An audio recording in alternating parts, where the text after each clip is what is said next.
Hello everyone.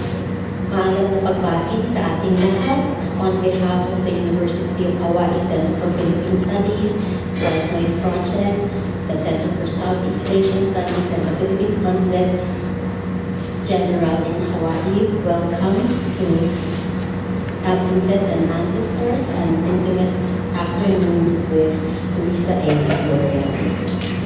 Your host, Pia Arboleda. I'm the Director of the Center for Philippine Studies and Chair of the Indo-Pacific Languages and Literatures Department. It has taken me all of 5 years to make good on my promise to Dr. Igloria for her to come here. But I'm so glad that you are all here today. We have a wonderful program prepared for you. And let's get started. I would like to call my partner in crime, Jake Eduardo Vermas. Jake. To talk to you about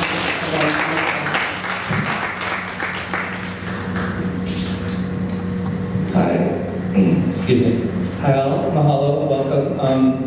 I am excited to relaunch my reading series, White Noise Project, that had a good run for 5 years in Portland, Oregon before moving out here.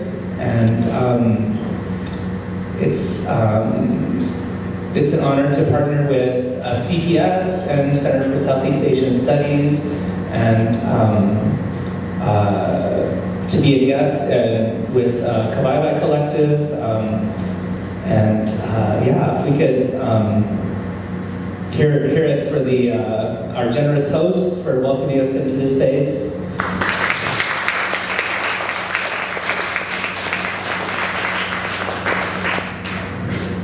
And so yeah, it's our first event in person again since the pandemic started. So I'm glad to be here all with you, and I'll turn it over to Pia. Yeah. Thank you. So in true Philippine fashion, we should all say isang bagsak. When I say isang bagsak, isang means one and bagsak means to drop or fall. But isang bagsak means good job, like let it drop. Okay? So can we try it? Isang bagsak? Isang bagsak? Thank you. It also means we are here as a collective, and our united action and concerted effort is very important. We have a very special young musician who hails from the Philippines, who will open the show for us. Please welcome Mr. Ben Nino.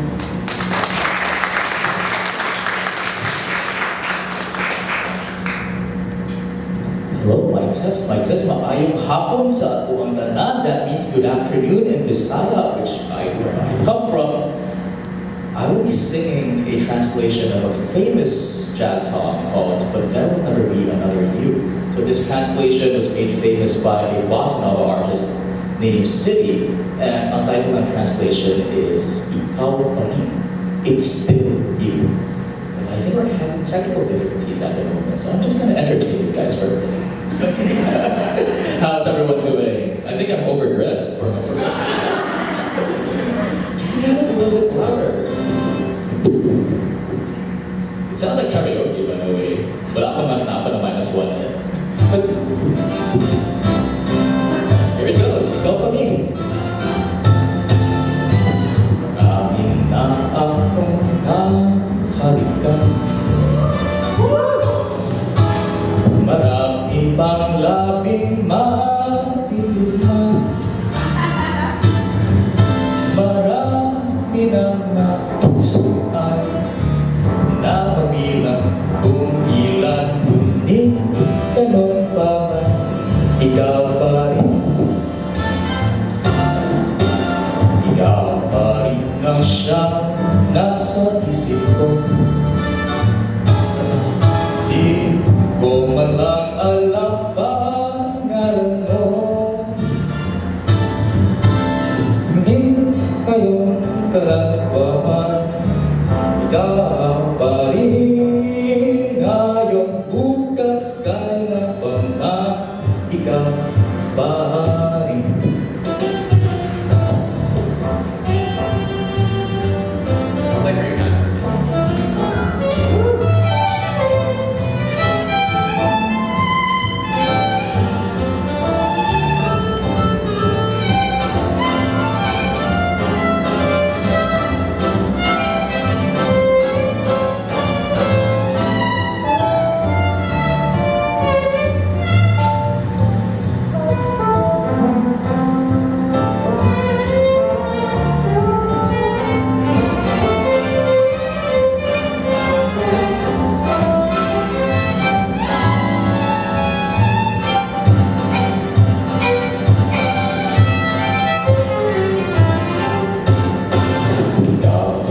Di na siya pangako. Di ko malamang pangalan mo. Pangalan mo di ko alam, ngunit saan ka man ngayon, bukas kailan pa man ikaw maaari. Ngayon bukas kailan pa man ikaw maaari. Thank you, really nice crowd. Daghang salamat sa inyo.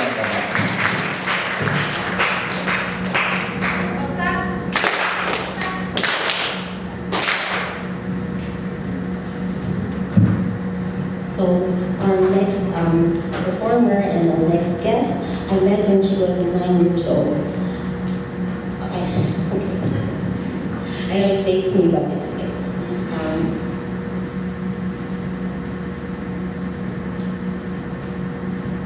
Our next guest is a 2021 Writing Award winner for poetry. Their work appears in the American Poetry Review, the Margins, Guernica, Poetry Northwest, the Paris Review Daily, among others. She is a Conleyman Fellow and is the winner of the 2021 Alice James Award for their book entitled Feast, published by Alice James Books in March 2023. Tomorrow, she will be the main facilitator for the Body Haunted Poem as Memory Spaces, a generative poetry workshop which will happen at the Hali Haliway at 2 p.m. Also through the effort of White Noise and Jake Eduardo Vermas. So please give it up for Aina Carino.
know I can't afford a whole universe, I can only imagine what it's like to die with plenty, to eat without shame.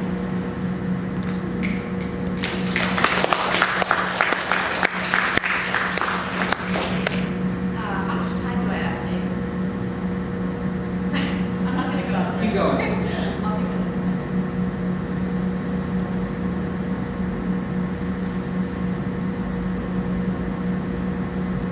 This next poem is called Graveyard Picnic. It's about atang, which is a traditional food offering in the Philippines, if you're not familiar. It wards off spirits as well as nourishes the departed. So it's sort of a traditional ceremony that we do when we have like birthdays or whatever. Graveyard Picnic. Memory of magnolia on lapels, grandfather's paper cheeks pale, teeth whiter than frosted hibiscus. When I visit the mausoleum, I lay a white cloth on his tomb, mesh of cobwebs stretched across the buds of last year's wild jasmine. Graveyard picnic, rice and meat, simmered in soy, scented with bay leaf and star anise, queso de bola covered in red wax, guava, his favorite, wrapped in tinfoil.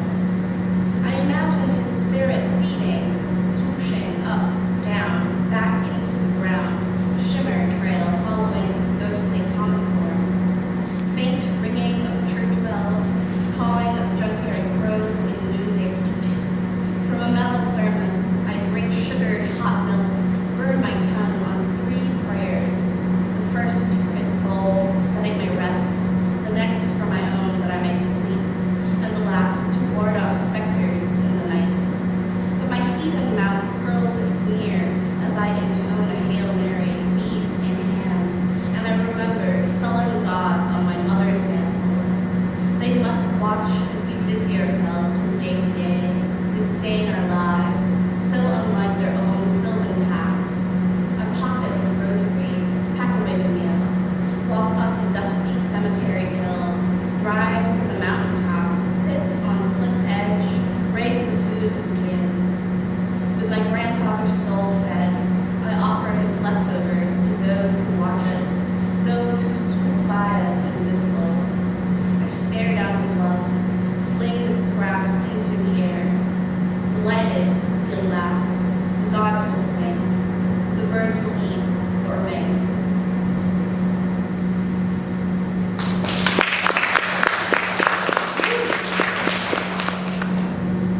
I won't go on for too much longer, so the main event. Be the main event.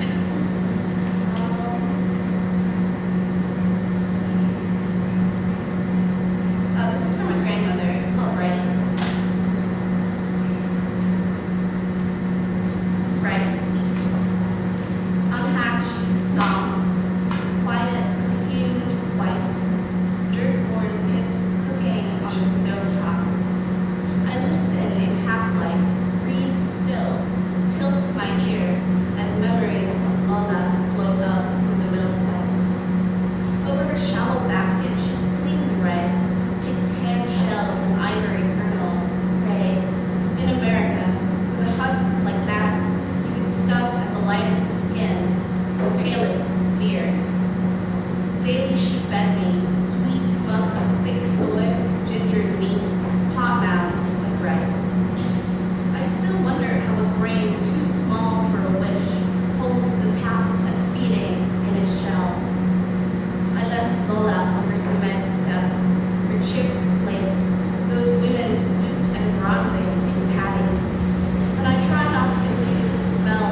calcified as it made stronger by mountain sun, only to have them crumble after enough time has passed, just like the mountain forgot what it used to be. Still, it feels good to cook rice. It feels good to eat rice, even by myself. And it feels familiar to know, with each grain I swallow, I strap myself to my own heavy hunger.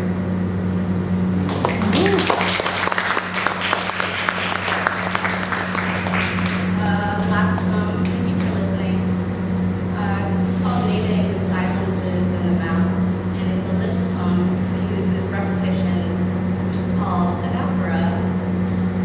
You teacher, yes. But I'm listing silences in the mouth. The one that praises the slanted mountains, the one reserved for holy nights, like when you stayed up till dawn reading poems about home. The one sugared over the ripest fruit from your grandfather's tree pouched in your cheek. The sullen one, like a child in the corner after skipping piano lessons at the convent. The one that's always there when people talk about the war. The one that wants to disappear when people don't talk about the war at all. The one that plugs itself into your lungs when you leave a country for good. The one you use to be impolite with strangers. The one you've gotten too used to. The one that sounds uglier than crying. The one when your grandmother died alone. The curious one when your tongue lost its English as you saw snow for the first time. The one when you forget how old you are after being asked. The one that says no. The one that says yes, I remember this song. The odd one, witness to how even a muddy, man-made lake can be beautiful in the light. The breathless one after you wake from a dream about falling. The one hovering snug over friends at the long table. The one that says, I'm just like you. The quiet thrum that blankets your buzzing lips when you stop shouting. The quiet hum that follows after you whisper to the chickens in the backyard. The one as you listen to static on a phone, working to connect, until finally you hear the voice of someone you love.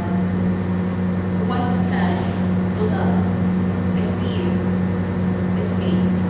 Thank you.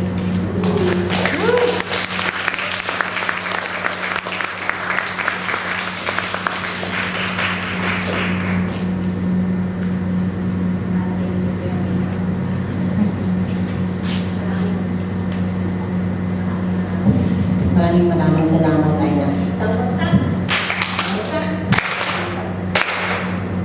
Our next reader was born in Pasig, by the Pasig River and now lives by the Manoa Stream, where he is an MA candidate in creative writing at the University of Hawaii. He is finishing his first collection of poetry entitled My Salvage Frontier, about growing up in the cultural borderlands, as well as his namesake uncle and many other desaparecidos of the Marcos dictatorship. I have promised him that when that book comes out, I will host the launching myself in this very space. So hopefully that will happen next year. And we believe in the magic of manifestation. We are so very fortunate to have today Jake Eduardo Vargas.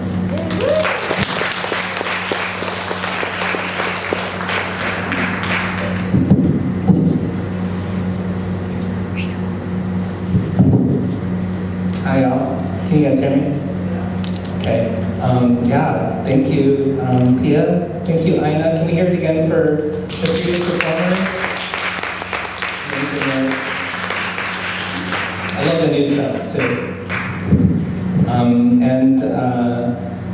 Many of the poems that were read by Aina and will be read by Luisa are available at the UH bookstore for purchase after this. If you check it out, we'll have the author is able to sign their notes as well. And so yeah, let me get into it. Okay, so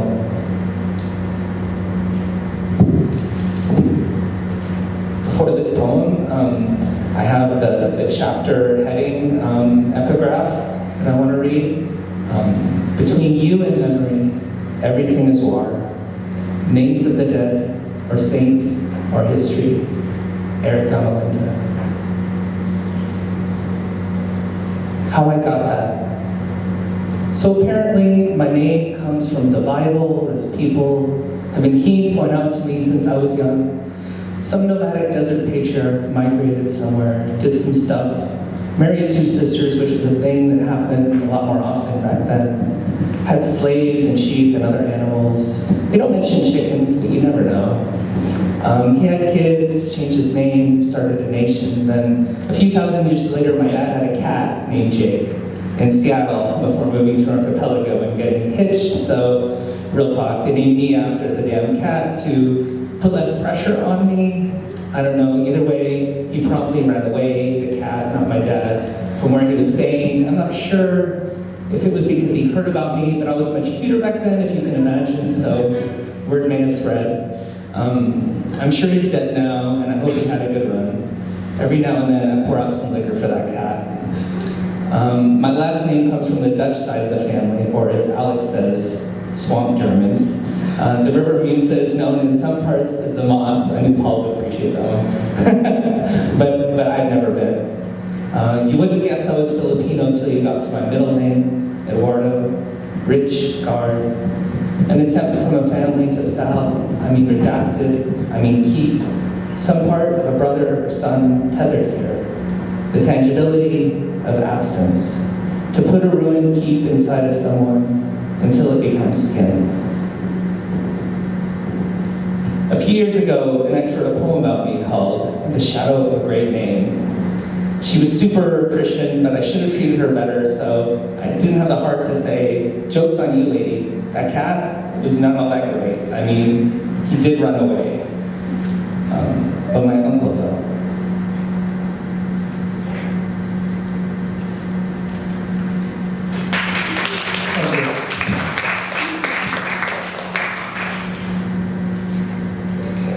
And I have some newer pieces. That one was actually one of my earliest published ones in Margins magazine with the Asian American Writers Workshop. So if one of my recent friends Googled me and found that, I'm just like, what's the deal with your name poem? But I don't have a lot out there right now, so. I'm a trash human being, apparently. So, moving on. This one's called Protection from Scarcity. Just what they said about the river, Rift and Ever, by Hannah Sankey Park. Do you remember how all the shadows swayed before the slow groan of halogen light, the night we didn't meet? I never reached out, and you never agreed to, and we never again enjoyed quite as cold a summer. Forget what Jack London said about your cities, winters. We never needed to be protected from or reminded until we did of sincerity, our scarcest resource. We never couldn't sleep for the drumline connecting our chests or drawers or whatever. Do you remember waking up before separating and then officially waking up before anyone entered the apartment to check in on, and then spending the day and most of the night, then sleepwalking to an empty airplane? For all I knew, I never used to mind the leaving, spreading out below, post-departure, the pink slow blossoming.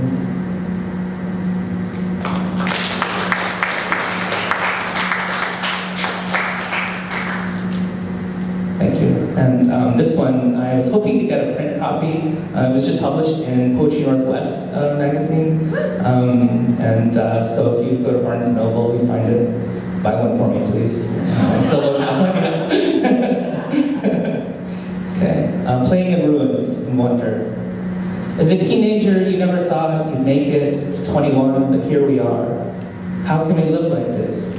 How can we make a fist? Enumerate where to find banana leaves, handfuls of rice, a salve, and a republic anew. to cover a raw, wide open horizon. In webs of styrofoam particles fogging off a lake in morning, we pass through each other like smoke, navigating the scattered light amidst the trees and occupation, drone of military helicopters above where sky looms taller as you walk away, yawning from the voids of left-behind selves. Between us, loving you is a long river of breathing and words I drown in. The elder you will become beauty, an apparition, gesturing to me to tell you she's waiting for you. My sham obit read poet, and not a very good one according to the appropriate ethnic gatekeepers at the time, and that was it. That was the thread, and I'll let you know if I have any questions I need, openly ended, or forget it. I tender my resignation to this, a toxic yarn that ends with me hereby, as a different snag pulls my arms from the shoreline. We're good here.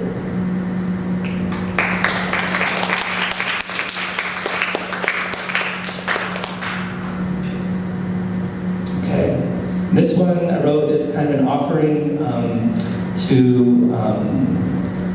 the waters here, the Vai, that where this place gets its name from, being by the Noah Stream, hearing about the militarism and the poisoning of the people in Red Hill and everywhere. It felt very similar to, after the U.S. left Clark Air Base in the Philippines, there was a lot of leukemia deaths and disasters. So I think, talking about like climate disasters, the US military is one of the largest. So I'll just go and honor that. Ode to the water beneath Kapukaki, also known as Red Hill. Quote, how ashamed water is to be what you've made it. Concertina Cruz.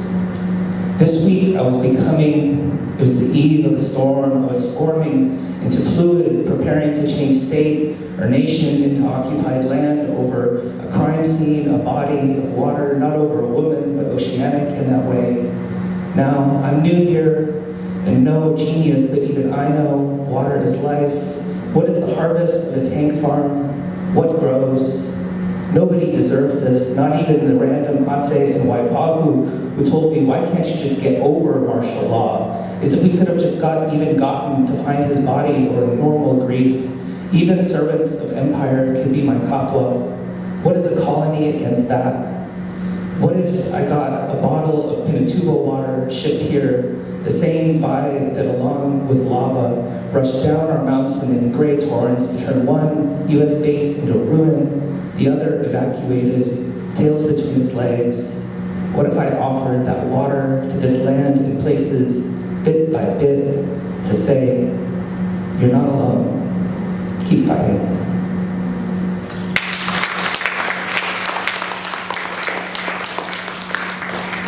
I got two more, and then I'll hand you over to our next performers, and we'll get the show on the road. And so, I don't think I've showed this one yet, but I don't think she's a North Carolina poet. Gabrielle Calvacaresi had these poems in Poetry Magazine. It was called the Miss You form, and she would just repeat miss you, wish you, or something different anaphoras in there. And so I kind of was inspired to write something along those lines in honor of my uncle. And normally I'd have a picture of him in here from a protest that I found from the 70s. One of the few pictures I have of my uncle, Eduardo, very. But instead, you'll have to imagine that. Miss you. Would like to go to a protest with you. After Gabrielle Calvacaresi. Do not care if we never find your bones, mostly. Arrive shrouded in a light body or red mask or song, if that works better. Whatever gets you here. Would like to go to a protest with you, miss you. You could show me how to redact it, how to break the kettle and disperse, how to reform like the nameless starlings murmuring of a better world than this one. Would just be so happy to sit at a table after, incognito in a crowd. Can you miss someone like this if you've never met? Wish we could order sisig, Watch it sizzle as they bring out the pork faces, repurposed Yankee cast-offs we cut and made a scene. Peloton to go with chilled sand make and a wide bowl of ice for when it loses its cool. Your favorite, I hear. Miss you. Wish we could wet our throats while talking about theory and stories of the movement. How Kajoma joined you and Kaluis's ancestors just this year.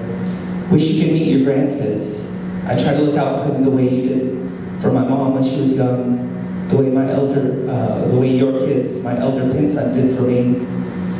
Miss you in your protest pic with Auntie Ida, the poster's fist captioned, "Fuck the army." Miss you serving the people. Wish you could have done some more while alive.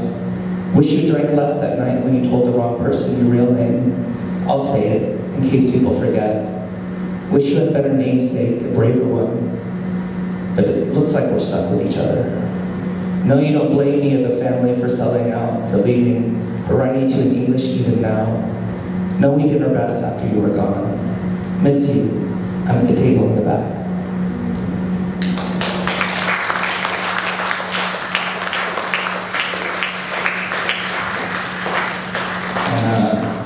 Seth and Precious heard that one last year when I read it in the mythology class. Where are you guys? Anyways, yeah, shout out. Okay, and this last one is a poem. It's a list poem kind of in honor of the 360 names on the Bantay and Magabayani wall. And yeah, people like the Kimpo brothers, like Ina's aunt, like, you know, and I was imagining my uncle's name being upon, you know, on a catalog of ruins from a golden age, 1 to 317. You were called the Brown Rumbo. You were a college kid. You were a senator. You were a poor kid and student leader. You were a basketball star. You were an editor, a journalist, a nun, a farmer, a mayor, a grocer's son, a teacher, the daughter of a prominent Iloy family, a landless peasant, a labor attorney, the son of an Alascaro, like the dead fish sound an open mouth makes, silently upon finding a loved one's body, like language was relevant and your words went straight home after the wake. You were somebody important, you were nobody to the state, you were a threat to the dictator, you taught primary school, you led protests, you tagged along with a friend from school, it was your first and only protest. You joined a prayer group, you joined a union, you only went to a meeting, you joined the armed struggle, you had the nerve to question the dictator's daughter at a public appearance. Your parents thought you'd be safer in the States. You were arrested and released and disappeared years after a raid. You were taken on the way home from school. You were taken after you gave mass and never heard from again. The Pope begged for your release. Your body was never found. You wanted to serve God. You wanted revolution. You just wanted elections. You wanted to serve the people. You wanted to see your family again. You wanted to help your community. Your body was found in a field, in a canal, in a shallow grave, was shot in your union hall, was never buried, never found. You said, the North remembers. Ignore his sallow, waxy corpse in its stolen spot with the heroes. Opt to drop a piano or bomb on his big ugly bust in the mountains or what's left of it. Do what you want. Oh Magakasama, you are alive in glory. In a moment, he will be judged by the restless dead, as his kingdom at last meets its end. Thank you.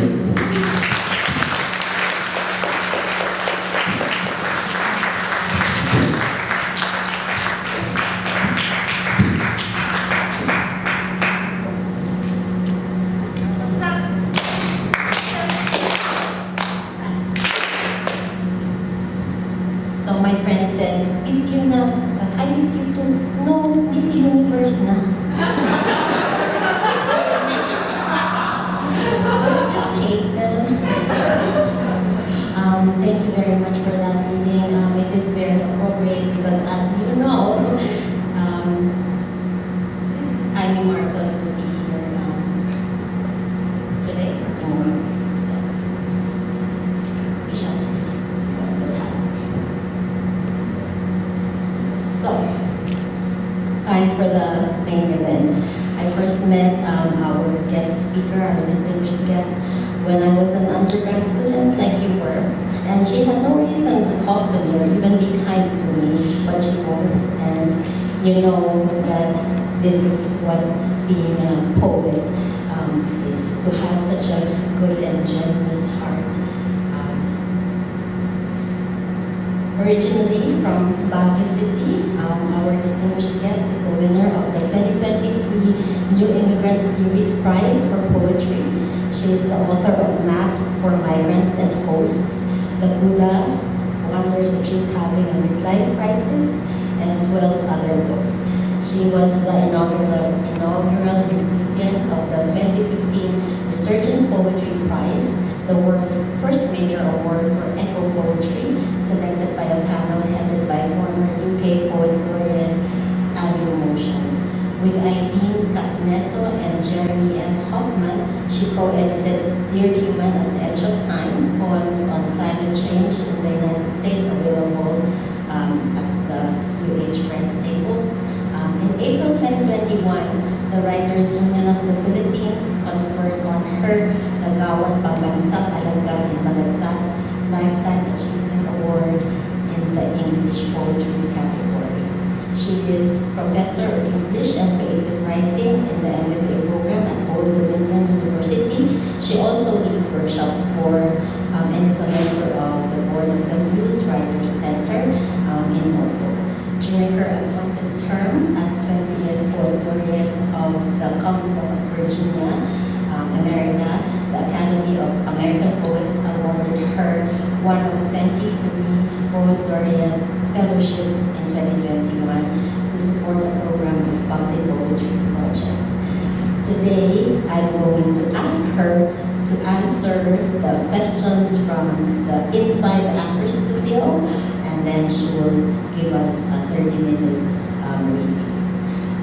Mga kababayan, is welcome. Ang tito natin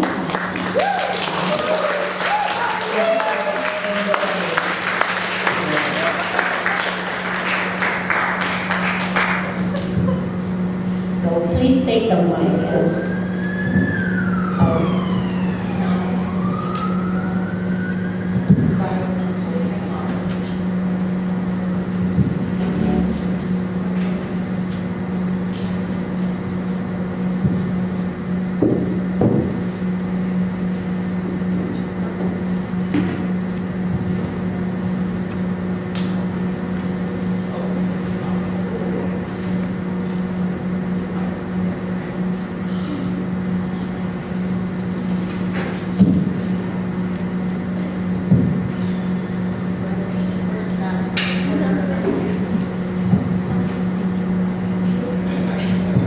okay, first question, are you ready? No. This is a surprise that she's pulling on me. So, I mean, you'll get to know her more intimately and then you can ask her questions later. Okay, these are the 10 questions originally from the French series. I can pronounce this, Bouillon de Couture, hosted by Bernard Pivot. They're better known as questions that James Lipton asks every guest at the end of Inside the Actor Studio. So only famous people get to ask these questions. If I flunk, will I still read? What else can happen? I don't know. Is this in my contract, by the way? Should have asked your agent. Okay, here we go. What is your favorite word? Oh, that changes a lot. And as you know, if you write or you create, or you are attracted to books and art, things become obsessions for you. So maybe at the moment, I don't know, I think a word that is very attractive to me is possibility, because it opens doors. And I've never been one to believe that a closed door is a closed door. You can find other ways to get into the building. You can climb into the window. You can knock on the side door. We had some trouble with the front door earlier. What is your least favorite word? My least favorite word is no. Also because I think I'm guilty of not saying it often enough when I need to. So I'm guilty. What turns you on creatively, spiritually, or emotionally? Oh, I'm very emotional. I think I'm one of those persons who wears her heart on her sleeve all the time. I'm iyakin.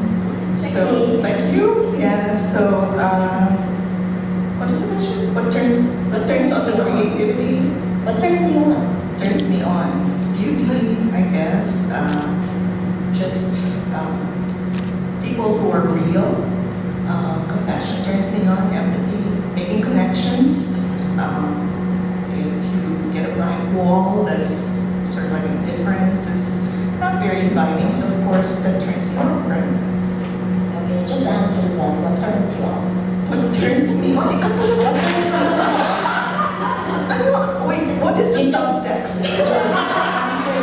I mean, you just answered the next question, which was, what turns you off? No, that doesn't turn me on. You're the black A black wall turns me on. Okay. So I did say connection, empathy. Yes. What else turns What you else turns me on? Food. off? I intend to eat all the foods while I'm here. So you're gonna help me with that, right? No, you said a blank wall turns you off. So The next question is, what else turns you what off? else turns me on? Well, I love tango music. I love tango music for some reason.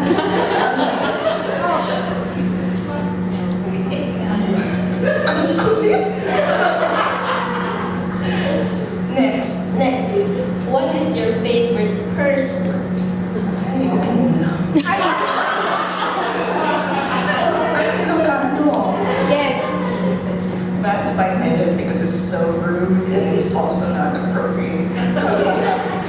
But I heard that a lot growing up in my household. We're Ilocano. And then my grandmother used to always say pamieta. So, What sound or noise do you love? running water. What sound or noise do you hate? Nails on the platform. You can hate red. It is very terrible. What profession other than your own would you like to attend? Other than teaching. If I had another life, or 9 lives, one of them would probably be, I would like to be a bookbinder, or just live somewhere and do that, and knit and bake. I would like to learn to bake bread better. Very nice. What profession would you not like to do? Naku, what profession would I not like to do? Anything that involves prolonged exposure in the hot sun, because we were just talking about this earlier, my daughter with Ida, in case you didn't know, I'm related in that way. So the heat, too much heat, extreme heat, we're migraine prone. If heaven exists, what would you like to hear God say when you arrive at the pearly gates? Sorry, it's not. This is deep. What would I like to hear said to me at the pearly gates? You have a room you can write in and you don't have to do anything else. And breathe in. Heaven, di ba? Perfect. Maraming salamat po. What's up? Kontrata ito eh. Thank you, Pia. Am I reading now? I'm reading. Okay, well, thank you so much for being here. Thank you for the opportunity to join you today and to share some of my work. I want to say my official thank yous to Dr. Pia Arboleda and the Center for Philippine Studies, the Center for Southeast Asian Studies, the Department of Indo-Pacific Languages and Literature, the English Department, the East-West Center, and of course Jake Vermas and the White Noise Project, awesome reading, and the Philippine Consulate General in Honolulu, I guess, as well as Cez Hoxon and Charlotte Needham for all the work they've done in preparation for this visit. And your angels right here, your other staff, thank you so much. I'm also very grateful to catch up with some old friends who I've not seen for such a long time. My first and then only but memorable visit to Hawaii was more than a decade ago. So I have one of my high school best friends is here in the audience. Thank you. So great to see you again. And so many other friends, I can't name them all. So the theme for this afternoon's program is absences and ancestors, which I kept thinking about on the long plane ride here, especially because my mother passed away at the end of September in Baguio. She passed away in Baguio, where I am originally from. And my father passed away over 3 decades ago, shortly after the July 1990 earthquake, which nearly destroyed our city. Maybe some of you remember that. So what this means to me is that I feel that now I'm truly an orphan. It also reminds me that no matter where we are in distance or in terms of an event like death or loss, there is an immediacy that renders it timeless also. It is that same sense of time or space of timelessness, which I think we imagine our ancestors are inhabiting, that they're there. In etymology, an ancestor is one from whom a person is descended. From late Latin, antecessor means predecessor, foregoer, the one who goes before. Some scholars say this root is related to the Sanskrit anta, meaning end, border, or boundary. And in our indigenous animistic Filipino worldview, anito is the word that refers to ancestor or nature spirits. And our pre-colonial forebears believed that after a person dies, their soul embarks on another journey to the spirit world. Yet, they are believed to retain some capacity for interaction with us in the physical world. Thus, we continue to address them, to ask for their guidance and protection, make offerings, just like what Ana referred to. And in my Ilocano household, this is the term that's used for it, atang, which is the practice of making food offerings. And this signifies that we continue to remember them and include them in our celebrations. And in such ways, within the ordinary lives we inhabit, we can acknowledge and create some space for the sacred and the mysterious. And this space feels very sacred also, and intimate and communal at the same time. So thank you again. So such beliefs perhaps felt dear to me when I became an immigrant, a writer in the diaspora, someone still constantly negotiating the meanings of home, domicile, family, country, community.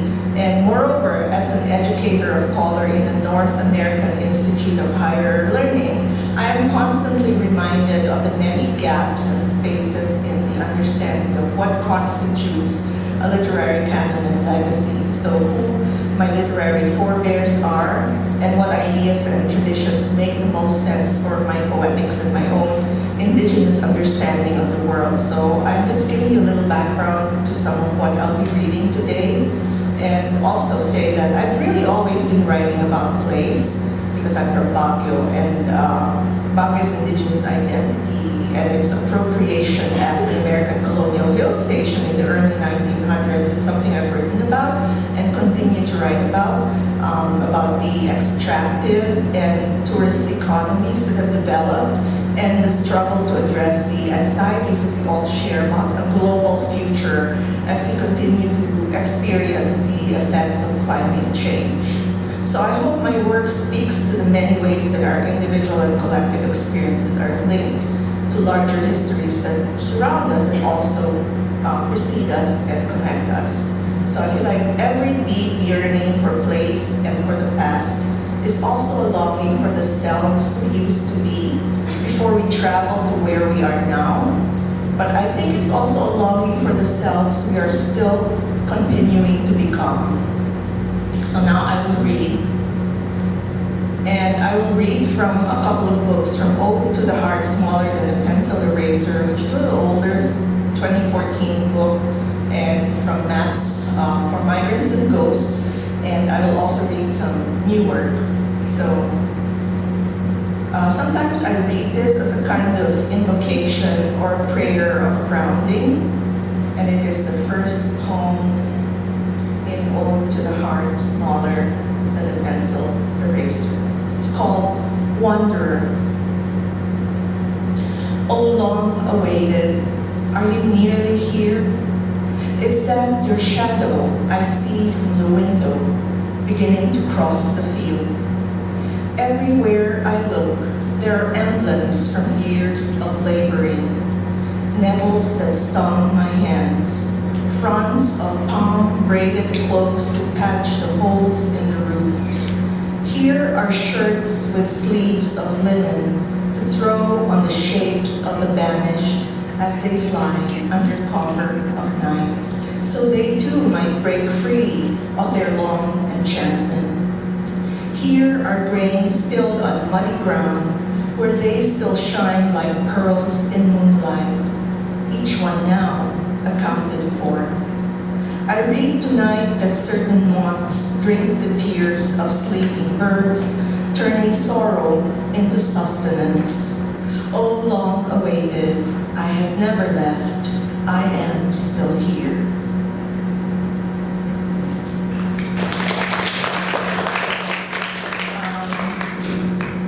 This next poem is from Maps from Iris and Ghosts. There's an Ilocano phrase that you'll hear at the end of the poem, and it means come back, don't fear anything, don't be afraid. So this one is called Calling the Soul Back to the Body. It swings imperceptibly on the slack end of a clothesline, dark hooded shape, wings glossier than tree-ear mushrooms, its marble eye fixed on my own. Every afternoon I come to the kitchen threshold and there it sits. I almost want to raise my right hand and swear with my left on the cover of a sacred book. It never stays long, swooping into the bush to stab a worm in half before arcing away into the sky. Vines settle back upon their blue-green cowl when it leaves. Say to the soul, I know you. Chant a spell learned long ago. Maikan, di ka abut-butan. Are any of you here Ilocano? Okay. This is a poem called Archipelago from another older book, Juan Luna's Revolver. The scent of camphor strays across a hedge, and I am back on Mabini, where, as a child, I stared at man roots growing filaments, fluid-filled mason jars next to powders ground from deer horn and dried seahorses. It wasn't till later that I read of revolutionaries and blood compacts, an island traded for a hat, the annual parade of caravels and galleons setting sail for Spanish ports, their holds filled with copra and anise, barrels steeped with stolen fragrances, bales of peppercorn and laurel. The dead swim back and forth alongside these vessels, brown-skinned sailors and their sad Marias, throwing cameos on black ribbons at the moon. The dead, not Magellan, circumnavigate the world, jump ship somewhere near Louisiana, build houses on stilts. The dead are magnetized by the call of water. The dead peer through bedroom curtains, including grandmother, half-breed who wants to tame your tongue and braid your India hair tighter than that careless peasant bun. Infidel, will you return to the house that holds the ghosts of your forebears? I look for the town of Zafra. I look for the villages of San Fernando and San Juan, for a yellow house where the statue of San Vicente sits at the foot of El Sagrado Corazon, his blood perfumed with roses. I'll close my eyes and imagine ceilings fed with rain, where every night mold-stippled constellations emerge, islands too insignificant for any maps save those in our vagabond hearts.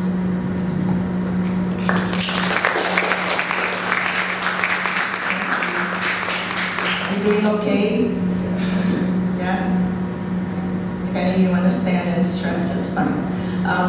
This next poem is from Maps for Migrants and Ghosts, and it's sort of, for those who've experienced loss or any trauma of dispossession, the artifacts of material life are not just things. So I feel like they arouse an almost talismanic significance, even if only in memory. So this is a title poem, and there is an epigraph from James H. White's Immigratory Patterns, and the quote goes, "Ask me where I'm from, and I may point at the dirt as if it were the embodiment of all things." Maps for Migrants and Ghosts. Are there little fish swimming in jars of brine in the cupboard? Are there pickled moons and stars, curtains of smoke after a fireworks festival when dancers ripple into the streets to show off their ink? In that other world, we wait for tinny bell chime and scrape a foot pedal, the call of the scissors grinder widening through sleepy towns. Heat rising from the heads of school children at 3 in the afternoon, yeasty like bread. The stronger the scent, the better. Even the gods and ancestors should thrive in other places, though they don't understand the need for gendered pronouns. They resent filling out forms which could be used to make claims for erasing their existence. Oh, pity you poor collectors of blunt throwaway instruments. Penitents inch toward the river, the expert thwack of bamboo whips calling forth the blood. There are questions that could never be answered. Like stars at the heart of every place, a central note is buried. Say anise, say achuete oil, say hair singed off the belly of a thrashing pig.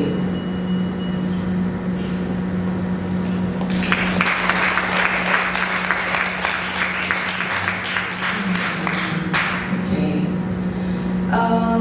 This is from Ode to the Heart, smaller with a pencil eraser again.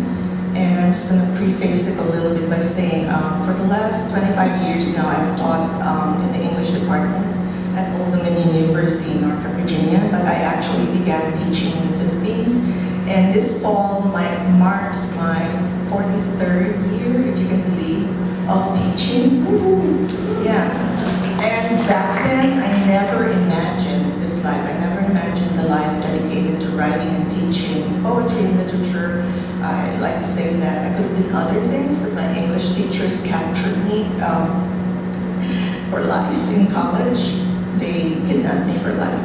So I'm very grateful that my path led me to exactly where I am today. And some people ask, why poetry, or say that they don't really get poetry. But in recent years, especially at the height of the pandemic, I think, and this is also something I saw serving as Poet Laureate, there's been an increased hunger and interest in poetry and its place in public or daily life. So, like music or the arts, I think poetry can speak to those places, those experiences which sometimes we feel don't even have any words for, we don't even have any words for yet. Music, and like, why are you crying, right? So, and it's language that carries image and thought and emotion and experience all at the same time. So that's the superpower of poetry. So I'm gonna read What You Don't Always See, which is about this sort of thing. There's an epigraph from Hebrews 11, verse 1. Now faith is the substance of things hoped for, the evidence of things not seen. What you don't always see. I am the sheen of the egg after it drops its sun into the heated pan. I am the cool underlining the day. I am the dry, cracked body leaf that falls from the tree under which the sage closed his eyes and made a perfect circle with his finger and thumb, and now lies in a frame bought at the temple gift shop. I am the thrill of a cricket craning its body toward autumn in the heat. I am the hunger that swerves like a bus on the switchback trail, so the hens and goats being taken to market break out of their makeshift cages, scrambling to safety in the bushes. I am the tremble in the arc of the pendulum weight as it hums from the tension of the silver wire. I am the dream that flickers beneath the eyelids of the child who wakes, the name's events yet to unfold. I am the filament that lodges in the throat, tasting of salt and bone. And I am the clock that stops just short of despair. The zipper strain whistling to the end of the track and back. The shirt that fastens all the way to the top, so fingers can loosen the tiny buttons a little or a lot.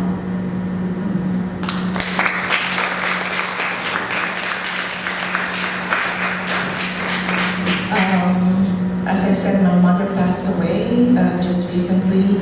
So, and some of you might know that I've been writing a poem. I have a daily writing practice. I write a poem every day. I've been doing this for nearly 13 years now. And throughout this latter period of my mother's life, I was not there when she passed, but I tried to be as present as I could be despite the distance. So the last 5 or 6 months, I've been writing a lot about her and her deterioration also. So with your permission, I'll read some of these. I hope they're not too sad or depressing. I guess I also have not read these poems anywhere yet, so this is also very, very new to me. Living in the body. The surgeries have gone well, and she is back in the care home. I get pictures the attendants take of her sitting with other residents in the sun. In most of them, she's wearing a pink hat, pink sweater, furry pink slippers. Around her neck, what might look like a pearl necklace, except I know it's a rosary of plastic beads. Not long ago, she whispered to my cousin who sees to her care, "I want to live to be 100. She is nearly 90. She would have been this December. The problem of universals is we're told we cannot partake of both universality and singularity. We can have only knowledge of shadowy particulars, though they are the only reality we know. When I imagine what she might look like at 100, bones even more porous than a flute time has played until it's bent, mind starting and stopping like a reel playing scenes of a life. Will she have shrunk to a pale abstraction, a Xerox copy of the original she might have been? Despite philosophy, what is eternal is never truly separate from anything we know. In the north, even now the woods fill with thick drifts of snow. And here in the south, wind stripped the leaves off trees. Imminence being where the body resides, they cover the ground until brown is indistinguishable from crepe myrtle and fig leaf, pine straw and oak.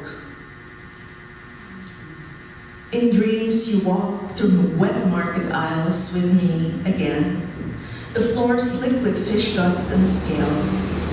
I love the necklaces of pork sausage and the alleluias of grain pouring from burlap sacks into tin measures, trays in which glistening gray bodies of shrimp feebly wave their feelers in the air. I learned my first prayers there, waiting for the butcher's hand to emerge from out of the pocket that slit in the throat of a thrashing animal. You said if I closed my eyes, sound would be more terrible than sight. My reward, small specks of a sweet inside red tape pitoga shells, unburied with a bamboo sliver. I wake sometimes with a sense of a footprint small as a snail's, pilgrim feeling for a path to everything we've always wanted to say. So maybe just a couple. Thank you. The really weird thing, you know how it is, the time change. So over there in already tomorrow, and over here in the mainland, it's still catching up to tomorrow. So the weird thing was that when my older cousin was telling me it's imminent, she's about to go, any moment now, any minute now, it's weird, I could somehow sense that it was coming, and I wrote this poem, and then like less than half a day later, she told me she indeed had passed. So it was, I don't know, almost at the same time, I guess. So I wrote this poem, Death in a Different Time Zone. In Latin, the word equinox means equal night. There are 2 times each year when day and night are the same length in all parts of the world. On one side, she was dying. On the other, she was already dead. Her breaths having slowed until they could not miss the mirror anymore. The 3 women who cared for her until the end folded the sheets and prepared her body for its last ceremony of fire, for sifting into an urn bearing her name. On this side of the world, on that first day of her actual crossing, alarms sounded on all our phones as we sat in offices and classrooms. They signaled potential coastal flooding in the next 36 hours from a tropical storm bearing down on the eastern seaboard. But what do you call the room in the sky where the sun's circuit and the celestial equator intersect? The earth turns and light can't bend. It's dark in that half of the earth not facing the sun. Could you just keep traveling west so tomorrow never catches up? Yesterday she was only dying, or she had only just died. Today she is dead. That is a little tough, but okay. Moving on. Still part of my daily writing practice, a few other things coming out of that experience. Some things I learned about what do you do with cremains. Becoming subatomic. Is this too depressing? Should I swerve? All right. Becoming subatomic. When flying, it's possible to carry the cremated remains of a loved one in a TSA-approved urn that can be X-rayed. Usually, it can be checked in with the rest of your luggage. Some companies advertise that you can send them minuscule amounts of the cremains, which they will turn into cloudy lockets tinted like amethyst and polished like pearl. You can simply put them into a pouch with the rest of your jewelry, more precious now than any resin or silver statement necklace. Why not just keep snippets of hair like the Victorians did, my husband asks, to the end, wary of rules, penalties, the red tape of forms. Consider a record company which will press for a fee your ashes into a vinyl album.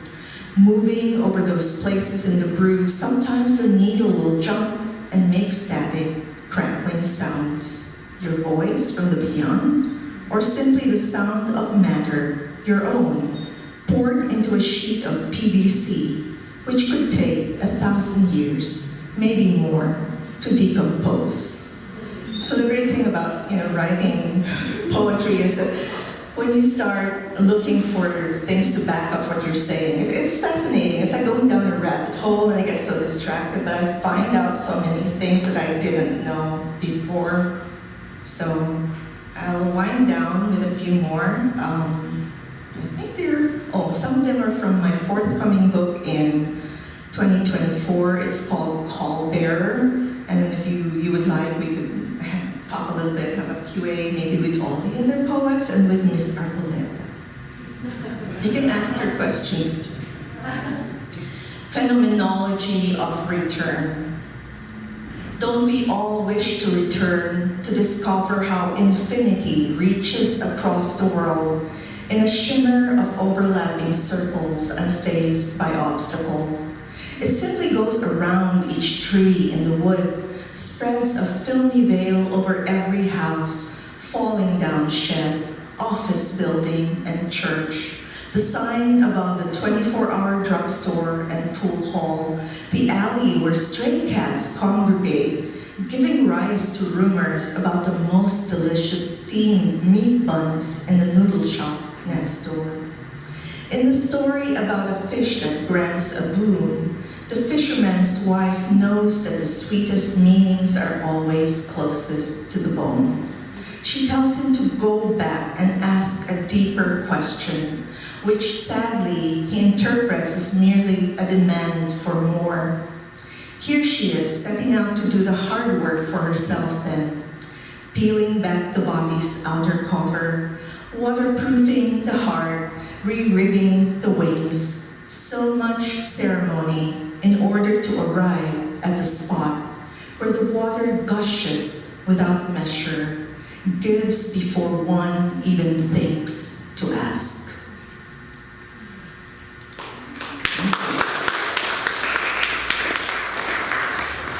So here, I'll read maybe two more. This is a praise poem. It's called Magnificat, after the prayer of the same title name, Magnificat.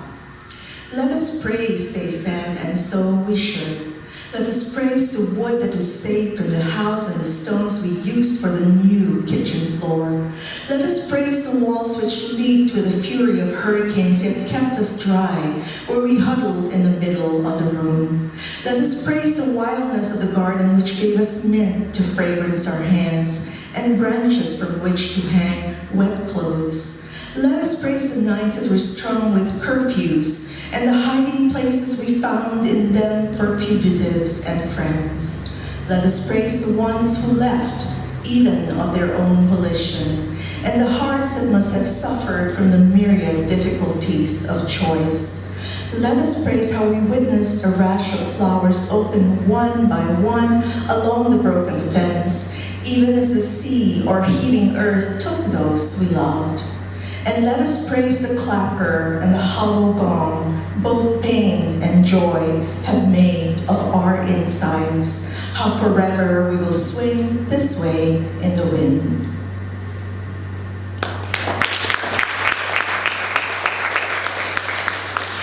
And my final poem, I think, for this set is called Recursive. I think there's a copy on the Poetry Foundation website of this one. Recursive. Do not look for illumination. Mostly there is a twitch that precedes gesture. The button's resistance as you try to slide it into the too small aperture, slashed in a finger width of cloth. And yes, I know it is hard to disregard how tiny and even the stitches are, how they ring the space that had to be opened first to make way for the fastening. Don't feel betrayed if there is only silence in the trees, months of near continuous rain. Thoughts sometimes rush to collect at the bottom of the drain pipe. Other times they vaporize in the heat, fall for the voices warbling discontent. When it rains, I am oddly comforted. The rain soaks through, asks me to give up a little of myself, asks me not to be so hard. Agyaman ako na yapon. Thank you.